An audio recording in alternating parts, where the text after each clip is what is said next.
വന്നിരിക്കുന്നത് നമ്മുടെ പഴയകാല നോസ്റ്റാൾജിക് ഐറ്റം ആയിട്ടുള്ള നമ്മുടെ അരിയുണ്ട ഐറ്റമായിട്ടോ. വളരെ പെട്ടെന്ന് തന്നെ ഉണ്ടാക്കാവുന്ന രീതിയായിട്ട് അവിടെ വന്നിരിക്കുന്നത്. അപ്പോൾ ഞാനിവിടെ ആദ്യം തന്നെ അരിയൊക്കെ ഒന്ന് കഴുകി ക്ലീൻ ആക്കി വെച്ചിട്ടുണ്ട് കേട്ടോ. അപ്പോൾ നമുക്കിതിനെ നേരെ ഉണ്ടാക്കി തുടങ്ങാം. അപ്പോൾ ഞാൻ ഒരു മൺചട്ടിയാണ് വെച്ചിരിക്കുന്നത്. അടുപ്പിൽ ചൂടാവാനായിട്ട് വെച്ചിട്ടുണ്ട്. അതിലേക്ക് നമ്മുടെ അരി ആദ്യം തന്നെ കൊട്ടിക്കൊടുക്കാം.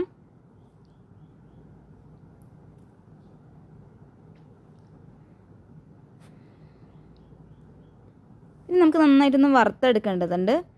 അപ്പോൾ നമുക്കത് ഈ വറുത്തെടുക്കുന്ന ഒരു ടൈം മാത്രമാണ് നമുക്ക് കൂടുതലായിട്ട് പോകുന്നത്. അപ്പോൾ അതൊരു 10 മിനിറ്റ് നേരമൊക്കെ വേണ്ടി വരും ഇതൊന്ന് വറുത്തെടുക്കാനായിട്ട്. ബാക്കിയൊന്നിനും ടൈം അധികം വേണ്ട. ഈ വറുക്കുന്നതിന് മാത്രമാണ് ഒരു കുറച്ച് നേരം ഒന്ന് സമയം വേണ്ടി വരിക കേട്ടോ. അപ്പം നമുക്ക് എന്താണ്, ഞാൻ ആദ്യം തന്നെ ഒന്ന് ഹൈ ഫ്ലെയിമിൽ ഇട്ടിരിക്കുന്നത്. എന്നതിന് ശേഷം ഒന്ന് വറുത്തെടുക്കാം. ഇതിൽ വെള്ളമൊക്കെ ഒന്ന് വലിഞ്ഞ് കിട്ടുന്നവരെ ഒന്നിത്തിരി ഹൈ ഫ്ലെയിമിൽ തന്നെ ഇടുകയാണ് ഞാൻ. അപ്പോൾ അതിൻ്റെ വെള്ളമൊക്കെ നന്നായിട്ട് വലിഞ്ഞിട്ടുണ്ട്.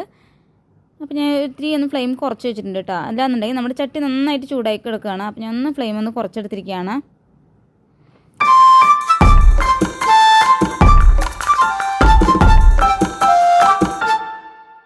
അപ്പോൾ നമ്മുടെ അരി വറുക്കാൻ വേണ്ടിയിട്ട് ആവറേജ് ഒരു 10 മിനിറ്റ് നേരം ആയിട്ടുണ്ട് കേട്ടോ. അപ്പോൾ ഞാൻ ഫ്ലെയിം ഓഫ് ചെയ്യുകയാണ്. അപ്പോൾ നമ്മുടെ അരി നന്നായി ആയി വന്നിട്ടുണ്ട് കേട്ടോ.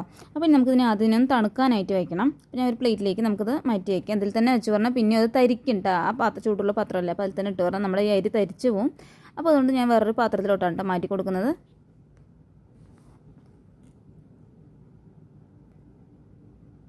നമുക്കിനി ഒന്ന് തണുക്കാനായിട്ട് വയ്ക്കാം. അപ്പോൾ നമ്മുടെ അരിയൊക്കെ നന്നായിട്ട് തണുത്ത് വന്നിട്ടുണ്ട് കേട്ടോ.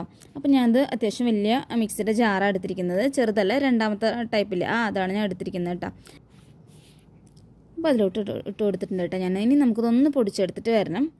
ഞാൻ ഇവിടെ നന്നായിട്ട് ഇതാ പൊടിച്ചെടുത്തിട്ട് വന്നിട്ടുണ്ട് കേട്ടോ.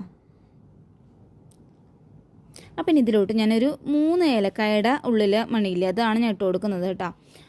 അപ്പോൾ ഏലക്കായയുടെ പൊടിയൊക്കെ നിങ്ങളുടെ കയ്യിലുണ്ടെങ്കിൽ അങ്ങനെ ചേർത്ത് കൊടുത്താലും മതി. ഞാനിവിടെ ഏലക്കായയുടെ ഉള്ളിലുള്ളതാണ് ഇട്ട് കൊടുത്തിരിക്കുന്നത്, തൊണ്ടൊന്നും ഇട്ടിട്ടില്ല കേട്ടോ.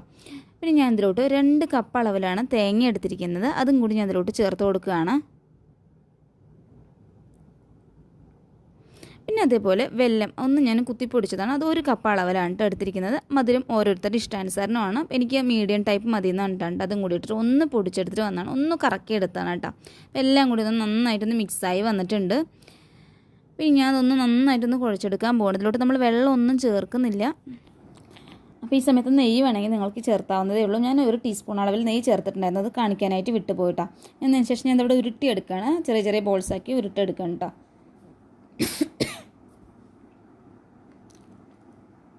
ഇത്രയേ ഉള്ളൂ നമ്മുടെ വളരെ സിമ്പിളായിട്ടുള്ള നമ്മുടെ അരിയുണ്ട ഉണ്ടാക്കാനായിട്ട് കേട്ടോ. വളരെ സിമ്പിളാണിത്. നല്ല ഹെൽത്തി ആയിട്ടുള്ള ഒരു അടിപൊളി സ്നാക്ക് കൂടിയാണ് കേട്ടോ. കുട്ടികൾക്കും എല്ലാവർക്കും തന്നെ.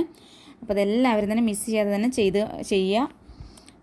ഇത്രയേ ഉള്ളൂ. നിങ്ങൾക്ക് എല്ലാവർക്കും തന്നെ ഈ ഒരു വീഡിയോ ഇഷ്ടപ്പെട്ടിട്ടുണ്ടാവുമെന്ന് വിചാരിക്കുന്നു. ഇഷ്ടപ്പെട്ടിട്ടുണ്ടെങ്കിൽ ഒന്ന് ലൈക്ക് ചെയ്യാനും പിന്നെ ഒന്ന് കൂടെ ഷെയർ ചെയ്യാനും പിന്നെ സബ്സ്ക്രൈബ് ചെയ്യാത്തവരുണ്ടെങ്കിൽ ഒന്ന് സബ്സ്ക്രൈബും കൂടെ ചെയ്ത് സപ്പോർട്ട് ചെയ്യണേ. എങ്കിലും ഇപ്പോൾ അടുത്ത നല്ലൊരു വീഡിയോയിലൂടെ നമുക്ക് വീണ്ടും കാണാം.